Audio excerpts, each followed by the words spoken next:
Et bonjour à tous, amis du groupe, bienvenue dans cette nouvelle vidéo. Et oui, vous avez l'habitude en ce moment de voir des vidéos sortir sur le groupe, surtout des mercato idéal. Et oui, aujourd'hui, nous sommes que deux et il y aura qu'un seul mercato idéal. Désolé, de base, on essaye d'être plusieurs. Mais pour le coup, aujourd'hui, qui de mieux pour parler du Real Madrid que Sacha? Comment tu vas, Sacha? Bah, qui de mieux? Personne, je pense. Ça va très bien.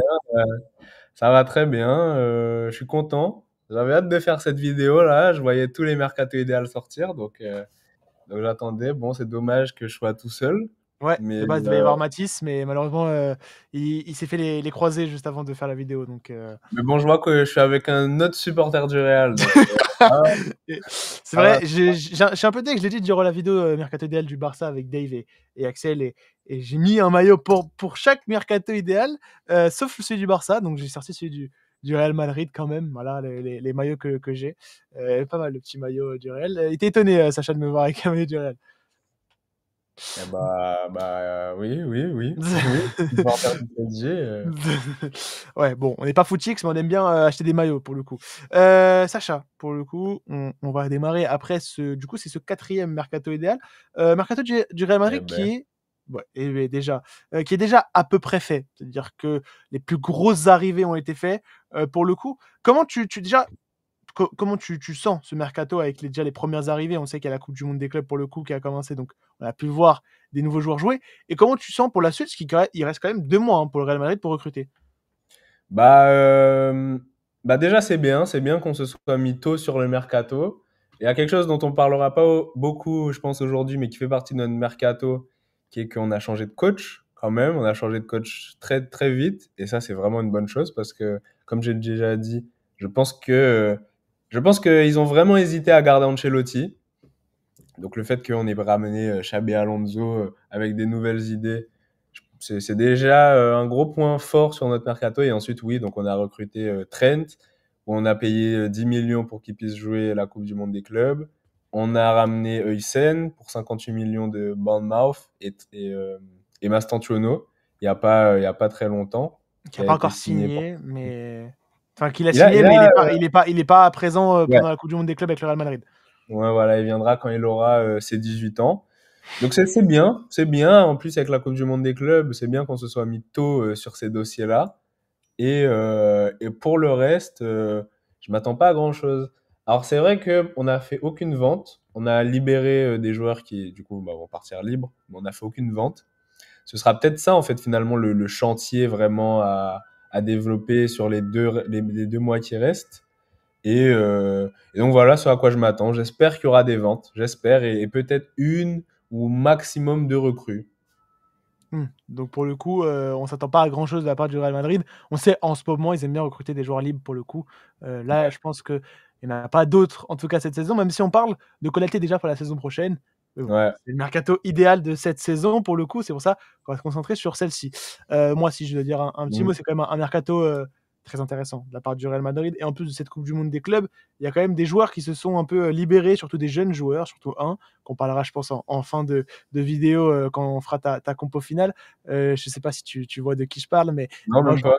bah, je parle d'un attaquant. Voilà, si je peux vous donner un Ouais, indice. bon, Ceux qui regardent la Coupe du Monde des clubs, ils savent que ouais. voilà, il y a un petit jeune joueur du Real Madrid qui s'est développé. On pourra parler un peu de jeunes parce que j'ai vu ta composition finale pour le coup et j'ai vu qu'il y en avait quand même pas mal. Ouais, je pense Donc qu'on en parlera pas mal. ça sera intéressant justement de se concentrer là-dessus, vu que je n'ai pas fait mon mercato idéal. Je jugerai celui de Sacha. On va pouvoir un peu plus discuter que sur les autres mercato idéal et c'est ce qui est intéressant. On va commencer tout de suite du coup par tes départs, Sacha, ce qu'il y a de plus logique.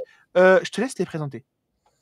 Alors, bah déjà, Valero qui part enfin libre. Et un truc, Milan, c'est que, en fait, moi, je me pose toujours la question, à quel moment est-ce qu'on a prolongé Valero jusqu'en 2025?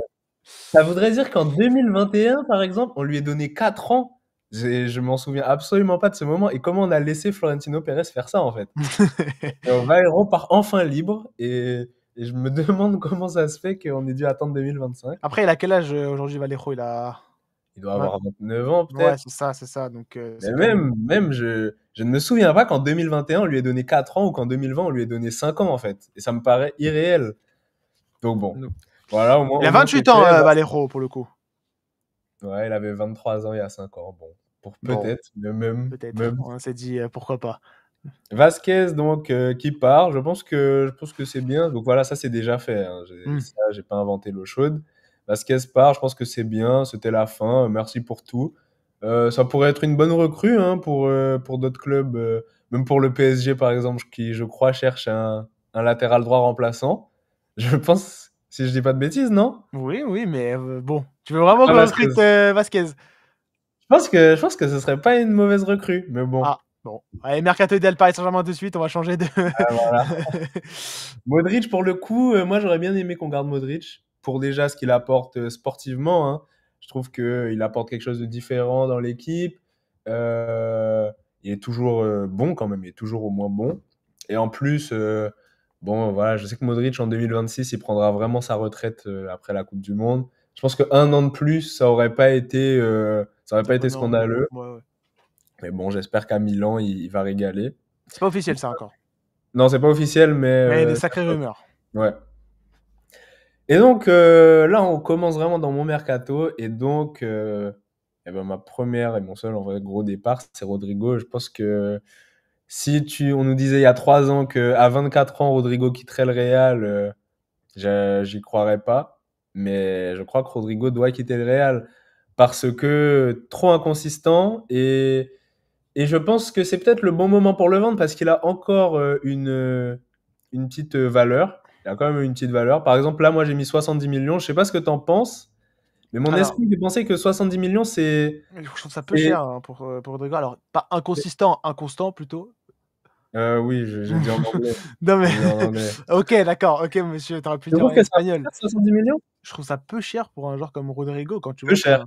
Ouais, qu'un Kvaratskhelia a coûté, 60 millions au Paris 70, Saint-Germain. ouais. Pour le coup, moi j'irais plus dans les 100-120 millions hein, pour un Ah! Rodrigo. Bah, en fait, c'est chose que et justement j'aimerais en parler avec toi, si tu veux on peut en parler dès maintenant. C'est que bon, on parle toi et moi en off, même que ça soit sur les réseaux sociaux, je vois un peu ce que tu dis sur le joueur. Ouais. Tu n'apprécies pas forcément Rodrigo, ce qu'il donne dernièrement enfin ses performances au Real Madrid?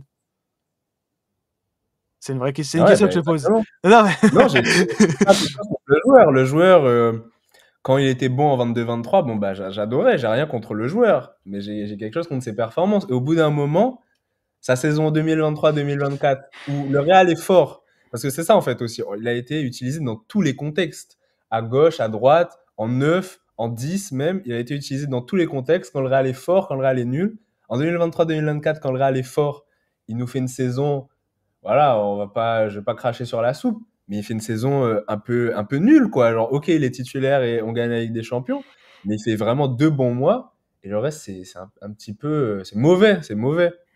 Et cette non, saison, cette saison, ça a été pareil. Et donc, en fait, le constat, c'est que je crois que sur cette saison et la saison dernière, il a dû jouer 100 matchs. Sur les 100 matchs, il y en a 80 où il est mauvais. Pas normal. Il y en a 80 où il est mauvais. Et au bout d'un moment, je suis désolé, mais c'est pas possible. C'est juste pas possible. 80 matchs où il est mauvais sur 100. Alors oui, il y en a 20 où il est très bon, même peut-être 15.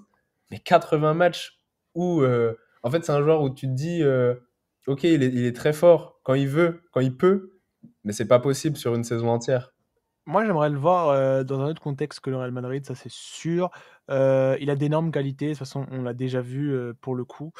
Donc maintenant, c'est sûr que sur les derniers, matchs que j'ai pu voir de lui, c'était pas non plus étincelant.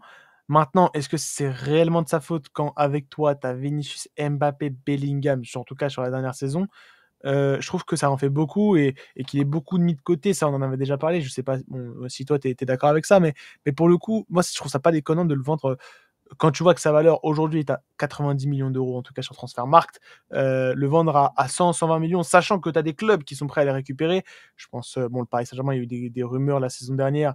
Je sais pas si aujourd'hui il ferait partie des joueurs qu'on pourrait recruter, même si c'est un ailier droit et que pour le coup, ça pourrait être intéressant, mais à voir si on freine pas la progression de Désiré Doué. Il y a aussi, pour le coup, Arsenal qui s'était renseigné, pourquoi pas aller le recruter pour le faire jouer à gauche. Donc il y a quand même plusieurs choses qui font que déjà le prix, je trouve que 70 millions c'est peu cher, mais Ok. je trouve quand même le joueur intéressant. C'est-à-dire qu'il y a des moments où Ah bah oui, moi je dis pas le contraire. il était dans un Real Madrid qui ne performait pas et lui performait, tu vois. Ah bon? Ça, je suis pas sûr. Moi, je trouve qu'à des moments où il a réussi à faire des performances individuelles quand un Real Madrid collectivement était pas forcément dans le bien, peut-être pas tous les joueurs collectivement, mais je parle que l'équipe avait du mal sur certains matchs. Rodrigo a réussi à sortir du lot. Tu vois ce que je veux dire? Peut-être pas dernièrement. Non. Bah, ok. Peut-être pas dernièrement, mais j'ai Non, je vu des vois pas. matchs en Ligue des Champions où Rodrigo faisait la différence. Maintenant, moi, ce que j'ai envie de te dire, c'est que le Real Madrid sous, sous Ancelotti a été quelque chose où il y a eu beaucoup de questionnements et Rodrigo, je pense que aussi il a eu du mal à s'y faire. Je pense que je sais pas s'il partira, mais en tout cas, s'il ne part pas, j'ai hâte de le voir parce que je pense que Xabi Alonso va lui apporter une nouvelle concurrence parce que tu as des Arda Güler qui prennent de la confiance, surtout auprès de Xabi Alonso. Des Brahim Diaz aussi qui ont un profil qui s'apparente plus au jeu de Xabi Alonso. Donc pour le coup, à voir si lui, avec la concurrence qu'il va avoir, de ce qu'il va faire justement au Real Madrid, s'il y reste pour le coup. Bah là, déjà, au dernier match, il a pas joué, hein. Il n'était pas blessé, il n'a pas été titulaire et il n'est pas rentré. Donc, à voir ce qui se passe avec lui. Alors oui, tu as parlé du prix. Oui, évidemment que si on peut le vendre à 120 millions, moi, je ne dis pas non. Tous les jours, venez. Après, si Mais tu nous le vends à là pour 70 dire que millions, je le prends. même à 70 millions, je le vends. Parce que au bout d'un moment, c'est pas possible d'être un attaquant titulaire au Real et que ton dernier but, pardon. Est-ce que tu sais c'était quoi le dernier but de Rodrigo au Real, s'il part là demain?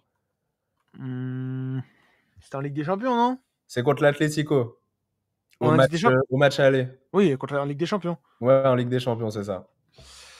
Et là, sur Ouais. ces 30 derniers matchs, je crois que sur ces 30 derniers matchs, il est à un but et une passe décisive parce qu'il en a fait une au premier match là, comment dire, de Coupe du Monde des clubs. Mmh.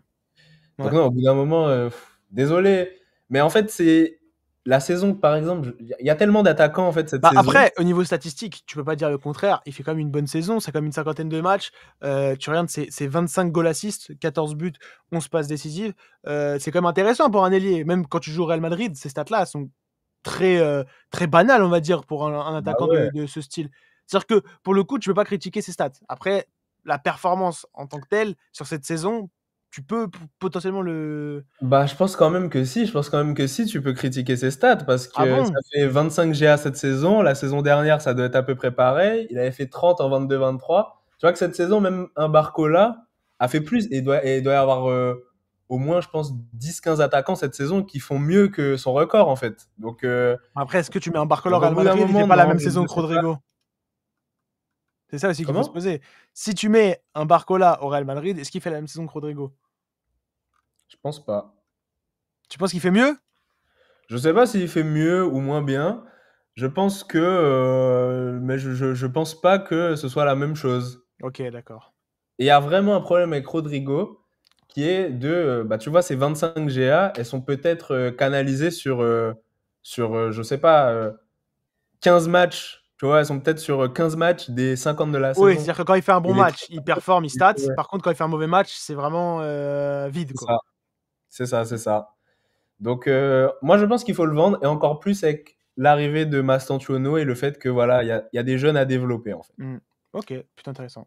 Pour le coup, là, niveau des prix, tu as encore été au rabais. Alors là, c'est plus qu'au rabais, avec Alaba, je te laisse en parler. Parce que là, ça, c'est le double quand même de ce que tu parles quand même. Enfin, on en parle. Que ça, je peux m'acheter à là-bas. Je peux Non, mais à acheter la 2 à base, là-bas. j'ai mis 1 € symbolique, mais même 0 €. Je pense que je paye même 5 millions pour qu'il parte. Tu payes carrément! Parce que au bout d'un moment, à la bas, en fait, alors la première chose, c'est qu'en défense, on a beaucoup de joueurs. Je parle vraiment pardon. Au niveau de la quantité, ouais. Quantitativement, Mmh. on a déjà beaucoup de défenseurs centraux. Et à la base, ça fait un moment déjà il se blesse, il y a eu les croisés, il s'est reblessé cette saison, mais même son niveau en soi n'est plus fort quand il est là. Et je parle même d'avant les croisés. Je me J'ai rappelle les l'impression que c'est le débuts. Kipembe du Real Madrid. Un peu, ouais, un peu, il y a un peu de ça. Il y a un peu de ça, mais à la base, même avant les croisés, le début de saison 23-24, c'était très compliqué. Et il y a un autre problème qui est que, et ça, pas beaucoup de gens le savent, mais à la base, le plus gros salaire du club, à la base, est à égalité avec Mbappé. devant Bellingham et Vinicius, avec le plus gros salaire du club. Donc, je, je pense même on aurait pu s'en débarrasser un an plus tôt. Bon, il avait les croisés, on n'aurait pas libéré un joueur qui est blessé quand même. Mais je pense que voilà, il faut s'en débarrasser à la bas, qu'il fasse une petite pige en Arabie Saoudite. Merci pour la saison 2021-2022. Mais en défense, on doit construire quelque chose de nouveau. Non, bah, pour le coup, Et donc, vas-y. à là-bas, on connaît, très grand joueur, mais je pense que, bon, malgré ses performances en Ligue des Champions quand le Real Madrid la gagne et qu'il est titulaire, bon, c'est plutôt compliqué là-bas au Real Madrid. Bah, c'est vrai que quand on va faire le bilan, je voulais parler de ça aussi pour Rodrigo. Mais bref, on y reviendra peut-être après. Quand on fait le bilan d'Alaba, c'est vrai qu'il y a une première saison qui est bonne, mais qui est même peut-être déjà un poil un peu surcotée.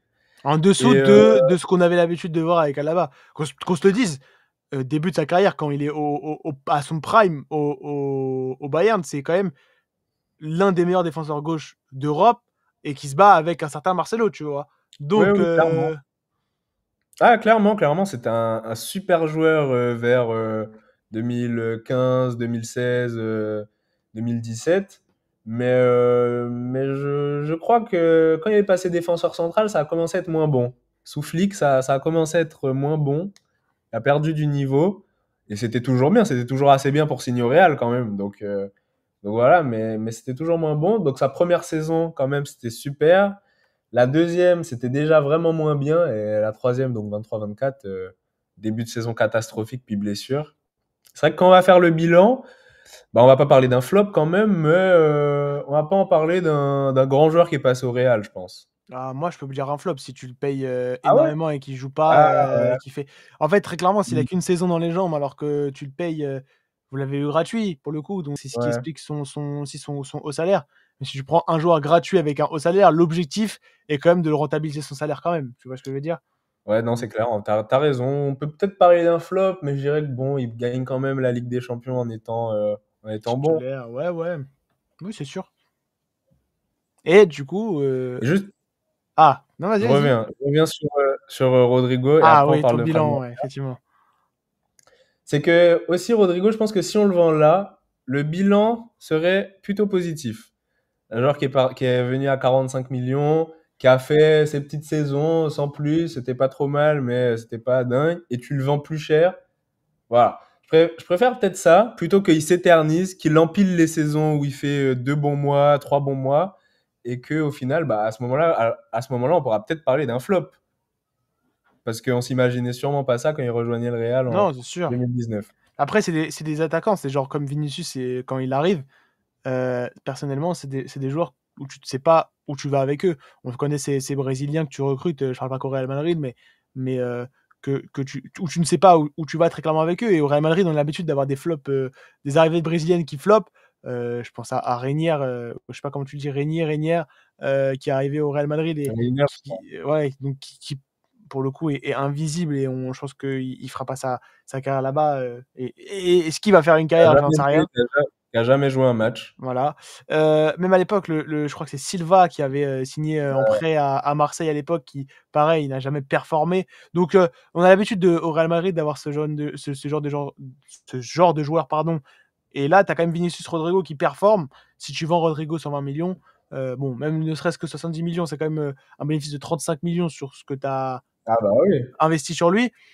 Donc, c'est intéressant, même si je pense qu'il partira pour bien plus. Bah Après, j'espère, hein. Tant mieux, hein. à voir si il performe dans un autre club. Parce que s'il performe pas, bon, ça sera tout bénef pour le Real Madrid parce qu'ils auront raison de le vendre cher, alors que bon, c'est pas forcément le joueur qu'on pensait. S'il performe après, bon, bah, tu t'étais trompé sur le joueur. Peut-être. Après, Et c'est peut-être pas le bon franchement, contexte non j'espère plus. pour lui, hein, j'espère pour lui, mais je pense qu'on a quand même besoin de faire cette vente. Ok, ok. Bon, si tu le dis. Et donc, bah, la dernière vente, c'est Fran Garcia. Là aussi, tu me diras ce que tu en penses. Je crois qu'avec la saison qu'on vient de vivre, on doit recruter un latéral gauche. Je pense qu'on doit recruter un latéral gauche et on peut pas avoir un nouveau latéral gauche, plus Fran Garcia, plus Ferland Mendy. Parce que bah, entre Fran Garcia et Ferland Mendy, c'est quand même. Il y a aucun des trois qui est vraiment. Enfin, aucun des deux plutôt là, Hmm. qui est vraiment un remplaçant. C'est quand même des joueurs qui doivent avoir quelques minutes. Et donc, Tu fais le je choix crois qu'il faut vendre un des de. deux. Tu fais le choix de faire partir Fran Garcia contrairement à Mendy. Ouais, je préfère vendre Fran Garcia parce que déjà, bon là j'ai mis 15 millions parce que j'ai aucune idée de c'est quoi la valeur vraiment de Fran Garcia, mais je pense qu'il faut juste le vendre. Je pense que c'est plus intéressant de garder Mendy de par son profil défensif, tactique. C'est plus rare peut-être d'avoir un Ferland Mendy. Et puis de par son niveau quand il est à 100% et son expérience, le fait que voilà, il soit déjà au Real depuis un moment, il ait gagné 2 Ligues des Champions. Je pense que c'est plus intéressant de garder Mendy, bien que Fran Garcia soit pas un mauvais joueur. Ah, moi, je ferais plutôt l'inverse. Bah, après, tout dépend. Parce que je sais pas comment Xabi Alonso va jouer au Real Madrid. J'ai vu ta composition finale, tu l'as laissé en 4-3-3 pour le coup. Ouais, Je spoil un peu, mais c'est vrai. Donc, à voir si Mendy peut jouer ce rôle de défenseur central gauche ou ce rôle de milieu piston gauche. Pour le coup, tout dépend de ce qu'a besoin Xabi Alonso. Si je partirais sur un piston, je préférerais prendre Fran Garcia pour le coup, que je trouve qui est plus jeune si je me trompe pas, plus petit, qui peut jouer plus ce rôle d'offensif, j'ai l'impression. Et ouais. surtout, de ce que je me trompe pas, il est formé au Real Madrid, un Espagnol. Donc, pour les listes UEFA, c'est plus intéressant. Donc, sincèrement, je préférais garder Fran Garcia à Ferland Mendy, mais c'est sûr que tout dépend de ce que fait Xabi Alonso. S'il reste en Ah ouais, tout 4-3-3, dépend.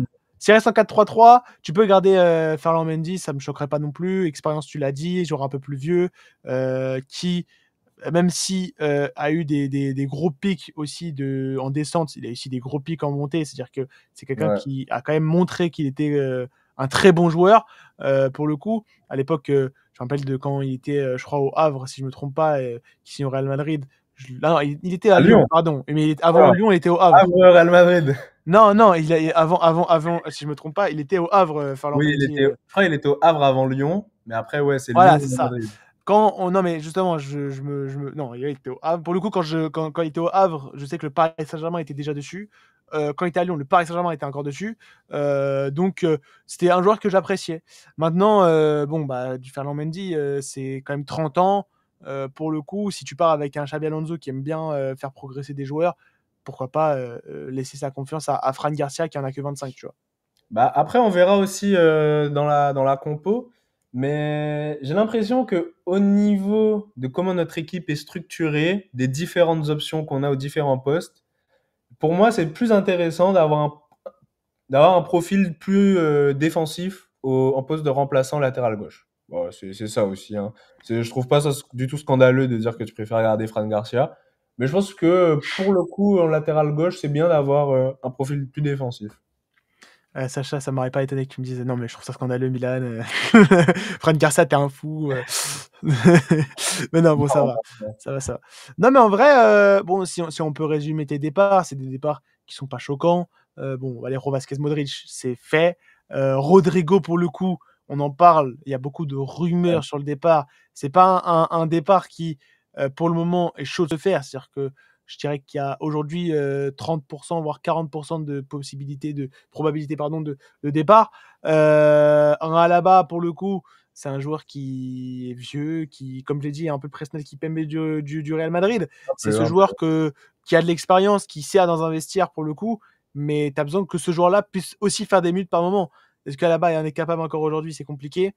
Et t'as Fran Garcia, pour le coup, si tu vas recruter un défenseur gauche, et pour le coup, je sais que tu en as recruté un, forcément, je pense que tu peux aller vendre un de tes deux joueurs, qui va te faire un petit billet, on va dire, et qui va, entre guillemets, te permettre de mettre un peu plus sur ton défenseur gauche que tu vas recruter. Et pourquoi pas faire confiance à un jeune joueur de la Castilla pour aller chercher ce troisième, entre guillemets, réserviste, ce troisième joueur qui pourrait jouer à gauche. Donc, non, je trouve ça plutôt intéressant. Sachant que on part du principe qu'aussi Camavinga reste et que Camavinga peut jouer latéral gauche au cas où s'il faut dépanner. Au cas où. Si, imaginons dans un monde où ton titulaire se blesse et que ton remplaçant se blesse, t'as Camavinga qui pourrait, pour le coup, venir dépanner défenseur gauche. Tout Donc à non, fait. intéressant. En plus, tu dégraisses pour 85 millions et 1 euro. Si on enlève son salaire, ça fait un peu plus. Donc à voir maintenant J'ai du mal à voir Alaba partir autre part qu'en Arabie Saoudite ou au Qatar ou dans ces gros championnats qui aiment bien recruter des vieux joueurs. À voir s'ils arrivent à le recruter, combien Alaba demanderait, combien Real Madrid le demanderait. Donc ça, c'est vraiment à voir, même si je pense que pour le coup, moi aussi, je donnerais Alaba. On va aller tout de suite avec le plus important, j'ai l'impression, des mercato idéal, ce qui hype le plus, même si, bon, Pour le il fait... coup, pas forcément. Ah bon, bah écoute, on va partir avec les arrivées. Alors, 3 arrivées logiques parce qu'elles sont déjà faites. Et Ouais, bah, c'est pour ça que une je dis ça. arrivée Pour le coup, c'est qui est en lien avec le premier mercato idéal qu'on a fait pour le coup, et tu as mis le même prix que moi je l'ai fait partir. Ça a pas Lucas sera pas très content de voir que tu as fait partir ce joueur-là. Mais bon, je te laisse le présenter. bah, du coup, ouais, bah, je vais surtout parler de Carreras. Bah, c'est pour ça que j'ai dit que c'est pas, le moment qui hype le plus là, les arrivées, parce que j'en fais qu'une. Donc, bah, oui, il nous faut un latéral gauche et parmi toutes les options qui sont donc, Kerkez, qui est déjà parti du coup à Liverpool, Théo Hernandez, Qui va Mi partir à Al Hilal normalement aussi. exactement, Miguel Gutiérrez qui lui va partir à Naples du coup Ah et bon? J'ai pas Carreras, vu les je mais crois qu'il va partir à Naples. ancien du Real Madrid, Miguel Gutiérrez, Ouais. qui était Ouais, c'était à intéressant, Girone. mais c'était pas aussi fort que Carreras. Je pense que Carreras, c'est la meilleure option, qui lui aussi est formé au Real Madrid, Ouais, c'est tu l'as sûr. pas dit. Non, c'est vrai, c'est Euh, vrai. je pense que c'était la meilleure option. En plus, Xabi Alonso le veut. Euh, J'aime bien Eh, moi un peu ce type de latéraux en fait aussi. C'est ouais. le type de latéraux que j'aime bien, qui sont juste forts en fait, qui ne sont pas des gros, forcément des gros sprinters. Et pour le coup, en plus, Carrera, si quand même, il a une bonne petite pointe. C'est pas forcément des sprinters, c'est pas forcément des centreurs, même si Carreras, pour le coup, les deux, il est bon. Mais c'est des latéraux qui sont juste forts. En plus, il a quelque chose de défensif. Enfin, il est complet. Il est complet. Et, euh, et ouais, moi, je pense que c'est le profil qu'il nous faut. Alors, si on peut rajouter Trent, Huysen et Carreras à notre défense. On réglera déjà un gros problème de la saison 2024-2025, qui est déjà la défense défensivement, mais aussi la défense ressortir le ballon de notre camp. Et donc, voilà, en fait, c'est surtout ça. C'est surtout, il nous faut un latéral gauche. Et je pense que sur le marché, il n'y a pas spécialement mieux. Tu me dis si je me trompe, mais je crois pas qu'il y a spécialement mieux. Bah, de ce que j'ai vu, en tout cas, comme je l'ai dit au début de la vidéo, Mathys devait faire son mercato idéal. On a pu voir un peu ce qu'il faisait, Ah heu oui, et il est oui, parti chercher mieux à mon goût, mais oui, bah oui, mais pas sur je le marché. je pense que qu'il est impossible aujourd'hui d'aller déloger. Ah oui, Je sais pas si je me trompe, mais on parle quand même du meilleur défenseur gauche du moment, pour le coup. Je pense qu'il y a pas mieux que sûrement. lui. C'est Nuno Mendes. Alors il est parti chercher pour 80 millions, ce que j'imagine pas le Paris Saint-Germain vendre Nuno Mendes à moins de 150 millions. Et je le dis, hein, bon, c'est le Qatar, on a l'habitude. Tu irais chercher Nuno Mendes, toi, si c'est possible de le faire? Même Bah, à plus de 100 millions? non, bah non, parce qu'il y a autre chose, c'est ça, c'est que le Real peut pas vraiment se permettre de faire des mercatos à moins de 100 millions, tu vois. Donc non, oui, si c'est mon mercato idéal, je prendrais Nuno Mendes, je prendrais même Marcelo 2017, pourquoi pas. Mais non, Carreras, c'est l'option réaliste et la plus faisable. Et On d'ailleurs, c'est une des raisons aussi pour lesquelles Rodrigo, sa vente doit être plus ou moins impérative. Parce que le Real peut pas se permettre d'acheter pour 163 millions et de ne pas vendre. Donc, Alors moi, je t'avoue que j'ai pas compris cette, alors parce que pour moi, il manque un joueur en vrai au Real Madrid, ce serait peut-être oui, d'aller chercher un milieu de terrain, pour ok. le coup. Il y a eu des rumeurs comme quoi le Real Madrid serait se renseigné sur un autre joueur portugais du Paris Saint-Germain, ce serait Vitinha. Ouais. Laissez-moi mon Vitinha tranquille, je vous en supplie. Mais non, mais j'irai chercher un joueur de ce type-là, pour le coup, en milieu de terrain. Alors j'ai pas de nom en tête, pour le Alors, coup. alors c'est vrai que c'est quelque chose qui serait intéressant, un milieu. Après, il Mais y a la montée en puissance aussi de Ceballos qui est intéressante et à surveiller. Cette saison, il a fait quand même des bons petits matchs. Ah! ouais, mais je pense pas qu'on devrait compter sur Ceballos. Non, mais je parle en remplaçant, pas forcément en titulaire. Bah, pour le milieu, c'est vrai que ce serait intéressant de recruter un milieu, mais moi je considère que c'est du bonus. Ça veut dire que c'est-à-dire que c'est du bonus pour moi. C'est pas gênant de pas en recruter un, parce que de un, bah j'attends de voir ce que Xabi Alonso va faire avec le milieu. Il va faire peut-être des choses différentes Mmh. qu'Ancelotti faisait. Kamavinga, en plus de s'être beaucoup blessé, a fait une mauvaise saison. Ce sera peut-être pas le cas 2 fois d'affilée. Donc, donc d'abord, il y a ça. Et ensuite, pour le coup, tu vois, toi, tu voulais en parler au poste de 9. Bah, on a beaucoup de joueurs, on a beaucoup de milieux au centre de formation. Et j'ai bien envie de voir en fait ce que ça va donner, quitte à avoir au pire un manque dans l'effectif. C'est pas un drame non plus. J'aimerais bien voir ce que ça va donner, mais on va en reparler tout à l'heure de toute façon des jeunes du centre. Mais oui, possiblement, s'il y a un milieu que moi je voudrais prendre, c'est Steeler de Stuttgart. Parce Ouais, que on en bah, parlait, Angelo le Stuller. Real, le prix est pas abusé. Et c'est un peu c'est un peu un profil qu'il nous faut. Donc, s'il faut un milieu, pourquoi pas. Mais pour moi, c'est du bonus. Et d'ailleurs, Tu vas chercher un 6 alors que t'as Tchouaméni pour le coup? Parce que bah, Angelo Stiller, c'est plus un 6. Moi, il y a un joueur que j'apprécierais bien avoir au Real Madrid et ça va peut-être te surprendre, c'est un André Santos, tu vois. J'y ai réfléchi là, André Santos de Strasbourg ah qui a fait ouais? des bonnes performances, qui serait prêt à accepter un rôle de remplaçant, pour le coup, c'est un joueur qui pourrait Mhm. performer dans ce milieu de terrain de après tu me dis si je me trompe, on est plus dans un mercato FIFA si on en parle là, il y a aucune rumeur là-dessus, mais tu vois, un Steeler quand tu as Tchouaméni qui est titulaire, sachant que Steeler est plus un numéro 6, même si ça peut être intéressant parce qu'il connaît la Bundesliga et que Xabi Alonso, c'est à performer en Bundesliga pour le coup, j'irais plus chercher un André Santos. Moi, je pense pas. Je pense que ce qu'il nous faut au milieu, ce qu'on n'a pas, enfin, ce que, en tout cas, cette saison qui nous a manqué, c'est pour ça qu'on parle souvent de le Real n'a pas remplacé Kroos, le Real n'a pas remplacé Kroos, c'est qu'on n'a pas un joueur au milieu, un profil qui est vraiment un gestionnaire, un joueur qui a un gros volume de passes. C'est pour ça aussi que ça parle de Vitinha. C'est parce que c'est un peu comment dire. Au Real, on a peut-être besoin, ce qu'on n'a peut-être pas et qu'on a besoin, c'est ce milieu qui, quelque part, ne prend pas de risques, en fait, qui est propre avec le ballon et qui prend pas beaucoup de risques. Et, euh, et donc, je pense même que, tu vois, je pense qu'un Steeler, ça peut cohabiter avec Tchouaméni, en fait, quelque part. Donc, euh, donc non, je vois pas du tout une opposition entre les deux. Je vois pas du tout une opposition. Et j'allais dire aussi, parce que je pense la même chose au poste de 9. Et bon, maintenant, ça paraît encore plus évident, mais avant, moi, je me disais que le Real devrait peut-être recruter un neuf, vraiment un pur neuf grand de tête, parce que Xabi Alonso, son style, parce que Trent, je veux dire, si tu reprends Trent, mais que tu n'as aucun joueur de surface, bah, c'est un peu nul. Et Mais donc, là, il a l'air de faire confiance aux jeunes, du coup, pour le coup, Xabi je Alonso. pensais à Boudimir, mais je me disais déjà, je veux bien aussi qu'on laisse une chance à Gonzalo Garcia et qu'on laisse une chance Ah, t'as aux joueurs spoil du le centre. jaune, ouais, forcément. Oui, bah, forcément. Et qu'on laisse bah, une chance aux joueurs du centre, quoi. Donc là, pour l'instant, ça a pas mal fonctionné.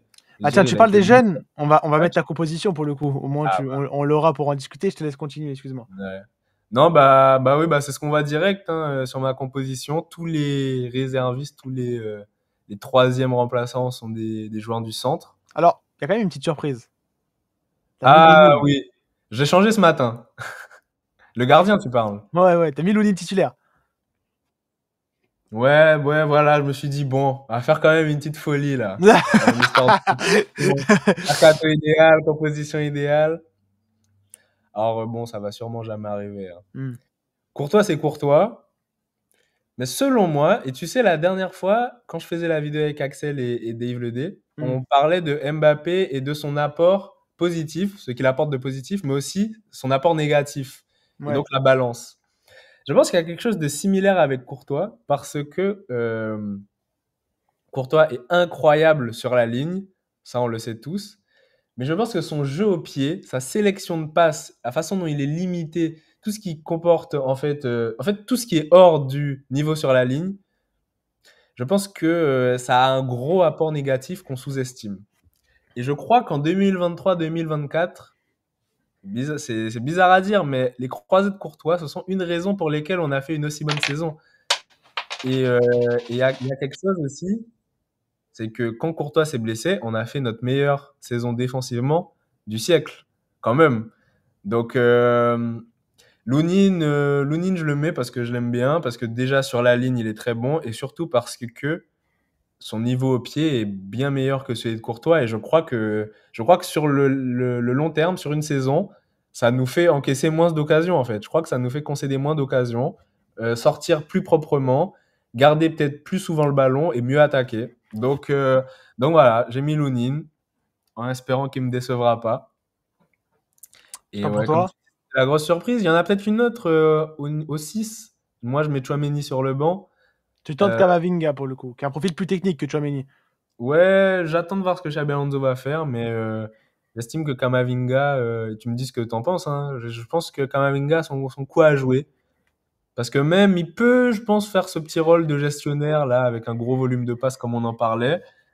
Et Tchouaméni, alors Tchouaméni, j'ai bien envie de le voir plus haut.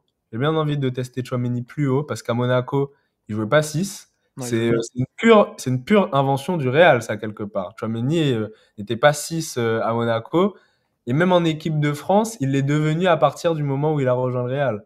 Donc voilà, et puis même en défenseur central, il a ses chances. Je sais pas ce que t'en penses, toi. Non, je trouve ça intéressant. Camavinga, je pense que de base, a plus de potentiel que Tchouaméni. Simplement Ouais, parce c'est ça aussi. que, malgré on a l'impression qu'il est quand même pas frêle, parce que tu sens que quand même il a quand même un corps, mais tu sens que c'est pas forcément un joueur aussi physique que Tchouaméni, mais on peut se tromper, pour le coup. Quand tu vois qu'un des meilleurs, enfin un des joueurs les plus physiques du Paris Saint-Germain aujourd'hui, c'est João Neves, si je dois prendre cet exemple, mais que c'est un joueur petit. Camavinga, il a un peu ça, c'est que c'est quand même un joueur élancé, et pourtant il tient bien sur ses jambes, il tient bien les coups, et il arrive bien Ouais. à récupérer des ballons. Et tu parlais de cette saison où vous allez chercher la Ligue des Champions, où c'est Courtois qui se blesse. Pour le coup, Camavinga joue, et Camavinga remonte bien les ballons. Camavinga est quand même un artisan, on va dire, de cette victoire en Ligue des Champions. Euh, Camavinga, ça fait partie des joueurs qui me déçoivent pour le moment, au vu de son potentiel et de ce qu'il faisait à Rennes. Il peut être beaucoup mieux, déjà beaucoup mieux utilisé au Real Madrid, parce que pour le moment, j'ai pas l'impression qu'on lui a donné 100% confiance, au point de se dire, bah, t'es titulaire, on te tente. À voir ce que fera Xabi Alonso. Pour l'instant, j'ai l'impression qu'il part plus avec Tchouaméni titulaire. Bah, Le problème, Kamavinga était blessé. donc ouais, ça c'est sûr. Maintenant, à voir si lui, bon, je pense que dans ce milieu de terrain, le seul joueur qui est pas forcément le joueur que tu mets titulaire, c'est Tchouaméni. C'est-à-dire que le seul joueur qui est déboulonnable et pas indéboulonnable, c'est lui, parce que je vois mal Camavinga aller chercher un Bellingham, je vois mal un Camavinga chercher Valverde, Ouais. même s'il a largement le talent, mais Valverde aujourd'hui, je crois que ça va être le capitaine du Real Madrid. Et Bellingham, c'est un joueur qui offensivement t'apporte, et on parle quand même d'un des meilleurs milieux de terrain dernièrement, au vu de le prix aussi que le Real Madrid est parti le chercher. Donc je pense pas qu'ils iront mettre Bellingham et Valverde sur le banc.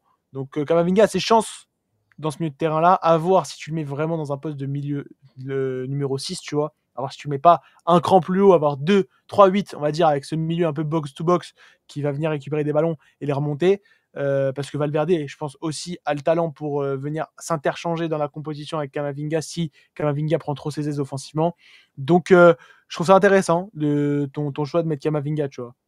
Bah, j'allais dire justement aussi que, en fait, ce qui est dommage, c'est qu'Ancelotti n'a jamais vraiment donné à Kamavinga, peut-être, tu vois, 3 mois Oui. au poste de 6, en fait. Au poste Faut de qu'il le temps 6, qu'il s'habitue aussi, oui, c'est il n'a sûr. jamais vraiment eu 3 mois. Et donc, il a été souvent très bon à ce poste. Quand il a été très bon, c'est au poste de 6. Et donc, euh, et donc voilà, c'est ça que j'espère que Xabi Alonso arrivera enfin à mettre en place. Bon, sinon, ce que je disais avant, c'est que ouais, ce qu'on voit dans ma compo, c'est qu'il y a beaucoup de jeunes. Mmh. Je vais tous les présenter là. Non, pas forcément. Après, si on peut continuer sur l'attaque, on parlera des jeunes après. Je pense des troisièmes joueurs que tu as mis, parler un peu des plus intéressants. Même Vas-y. si, je trouve ça intéressant que tu aies mis Hendrick à gauche pour le coup. Non, Mendrick à gauche, c'est pas vraiment pour dire qu'il va jouer à gauche, mais il fallait que je le casse quelque part. Je pense que c'est un attaquant, Hendrick, qui peut jouer sur les trois fronts. Mais bon, en théorie, par exemple, si Hendrick remplace Vinicius, bon, bah, c'est sûrement Mbappé qui va aller à gauche, tu vois, et Hendrick en neuf. Mais c'est pas pour dire qu'il va jouer ailier gauche. C'est qu'il aura Euh, sa chance parmi les trois de devant, quoi. oui, voilà, voilà. Et j'espère qu'on lui donnera quand même du temps de jeu parce que ça va être compliqué, hein. Ça va quand même être compliqué. Alors j'ai mis Brahim titulaire aussi. C'est pas vraiment que Brahim doit être titulaire. En fait, l'idée, c'est surtout d'avoir entre Valverde, Arda Güler, Brahim et Mastantuono, c'est l'idée d'avoir en fait 4 joueurs pour 2 postes.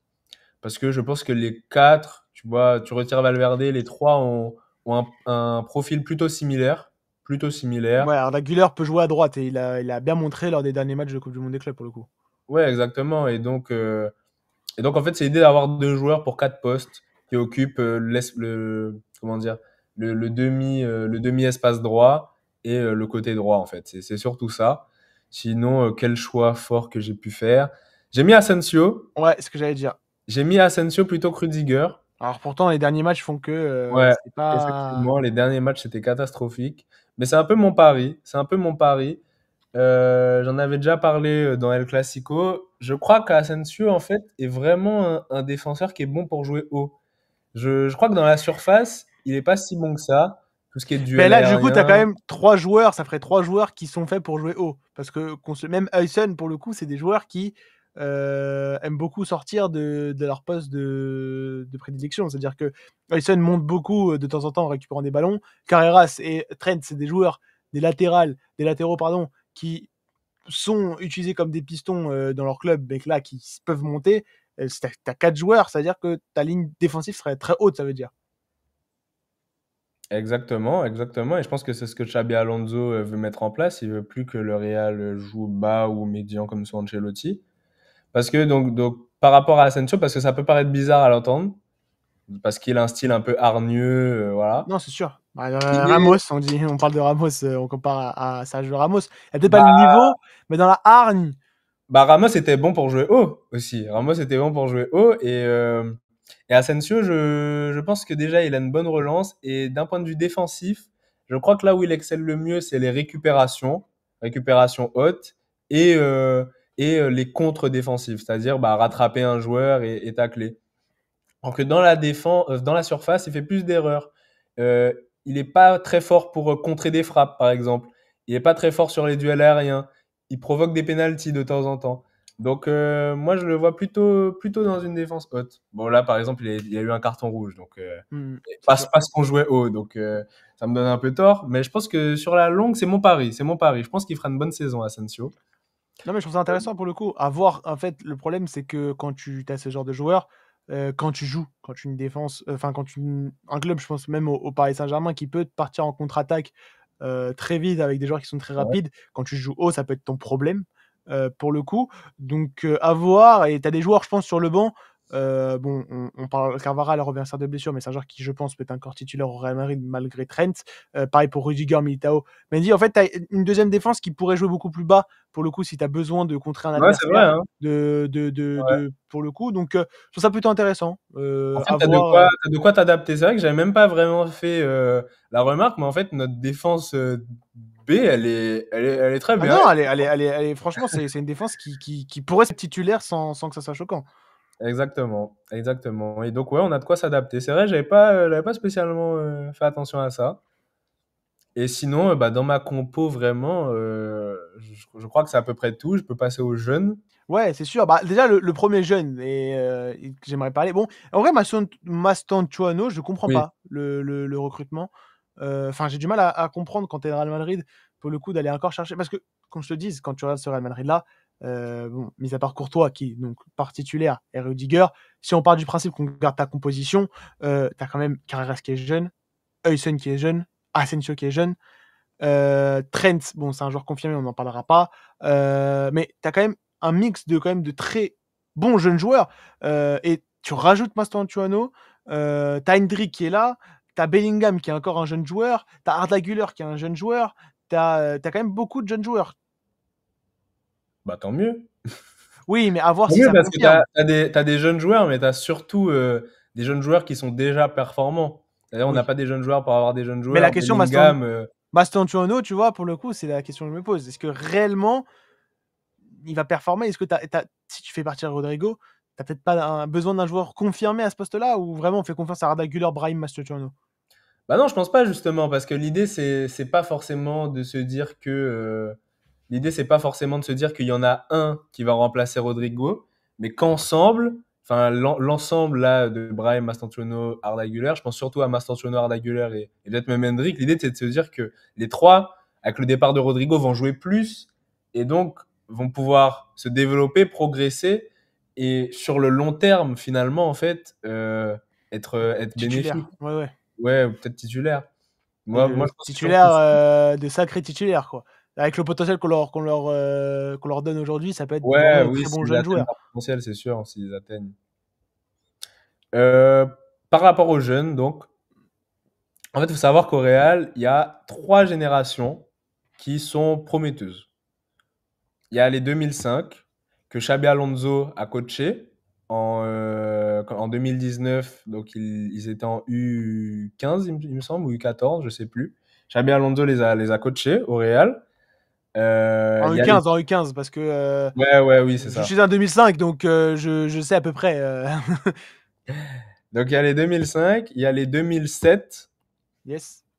qui sont bons et on verra par la suite. Et les 2009, j'ai pas mis de 2009 dans la compo là parce que ça me paraît excessif, mais je crois que c'est la génération vraiment la plus prometteuse. Euh, donc, parmi les 2005, il y en a deux surtout. C'est Jacobo Ramon, qui est donc en défense centrale, là, en dessous de Hissène et Rudiger. On l'a déjà vu cette saison, si je me trompe pas. Qu'on a déjà vu cette saison. Les débuts, ça a été compliqué, mais petit à petit, ça a été de mieux en mieux. Sa fin de saison était plutôt pas trop mal. Il a marqué le but de la victoire contre Mallorca, si tu te souviens. Et c'est surtout, je ne l'ai pas prêté. Je pense que certains l'auraient prêté parce qu'il a quand même un profil intéressant. C'était un des centraux les plus prometteurs de la Fabrica. Mais j'attends de voir parce que c'est un des joueurs que Xabi Alonso aime le plus, en tout cas de cette génération 2005 qu'il a côtoyé. C'est un des joueurs qu'il avait bien apprécié. Et le deuxième, donc 2005, qui est là, c'est Schema, en 6, qui a un profil à la Rodri, peut-être, un 6 grand, technique, on va dire. Lui aussi, donc Xabi Alonso l'avait côtoyé.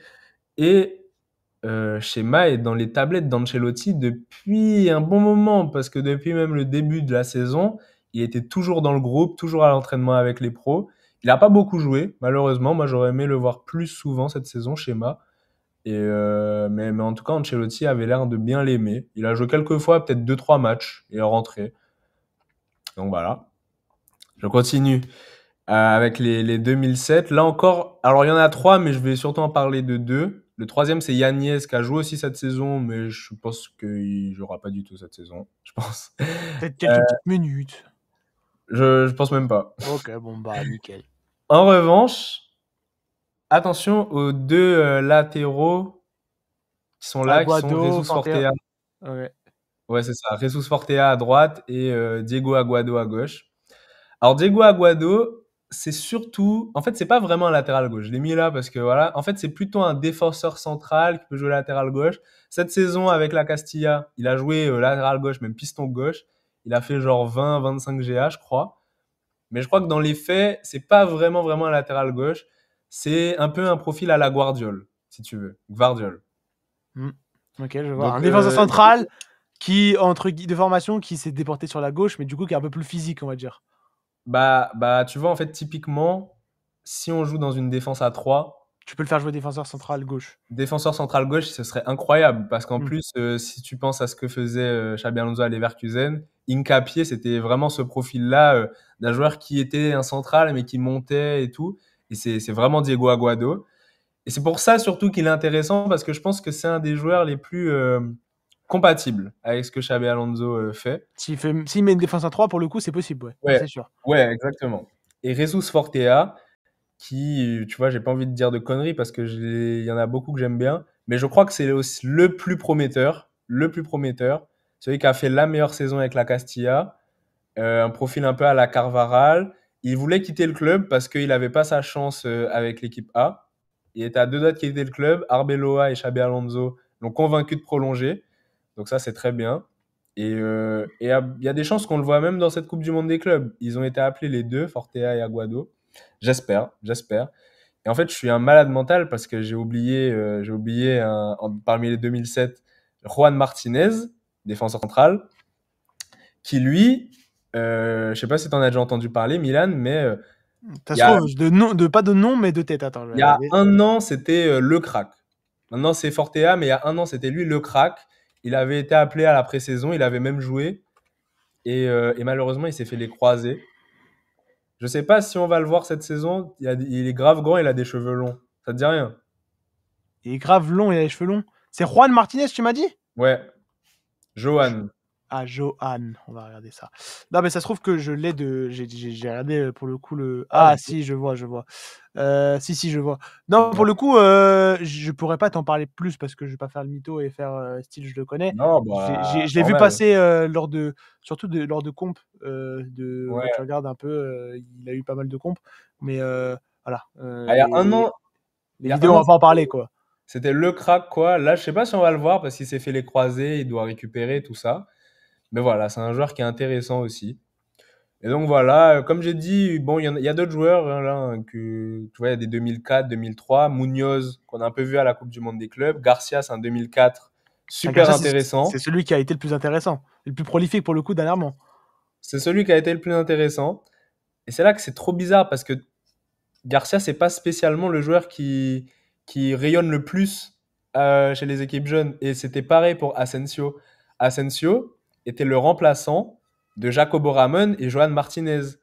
Donc ça a aucun sens. C'est pas Après, tu as les compréhensible. joueurs qui sont faits pour. Kipembe n'était pas le meilleur joueur de la formation du Real Madrid. Alors, du Real Madrid, du PSG. Je prends beaucoup PSG. d'exemples du Paris Saint-Germain, mais parce que forcément, Bah je non, les bah connais un peu normal. plus. Et pourtant, c'est celui qui a le plus performé, je trouve, en défenseur central. Tu as Ah bah, pas beaucoup des joueurs comme ça qui n'étaient pas destinés à être titulaires. Mais pour le coup, la pression et la réalité du terrain n'est pas la même en c'est professionnel ça. qu'en équipe de jeunes. Donc, pour le coup, Asensio a peut-être cette hargne et ce profil différent qui fait que il est passé devant Ramon Martinez. À voir maintenant ce que Ramon et Martinez auront à proposer. Euh, mais pour le moment, ils partent loin dans la hiérarchie. Quand je dis loin, c'est troisième, c'est pas si loin que ça. Ouais, oui, bah quand même. Mais à voir s'ils auront du temps de jeu. On espère en Coupe du Roi, en Coupe d'Espagne, en Liga de temps en temps quand tu joues contre des entre guillemets petits clubs. Mais c'est vraiment vraiment intéressant de voir les jeunes du Real Madrid qui sont, je trouve, assez surcotés, sous-cotés pour le coup, parce qu'ils ne performent certes pas de suite au Real Madrid, mais la plupart, soit ils reviennent, soit performent ailleurs. Donc, c'est vraiment à surveiller les jeunes joueurs qui sont formés au Real Madrid. Alors, c'est peut-être pas du niveau, Ouais, bah, désolé, du Barça, mais c'est quand même un des très bons centres de formation d'Espagne, le bah, Real. on verra bien ce que ça va donner. De toute façon, je dis pas qu'ils sont forcément forts, mais qu'ils sont prometteurs en tout cas là. Et même, je vais quand même donner un petit mot pour la génération de 2009. Faut savoir qu'ils ont été invaincus cette saison. Ils ont gagné tous leurs matchs et ils ont battu plein de records, les records de points, records de buts marqués, records de buts encaissés. Ils ont vraiment tout détruit.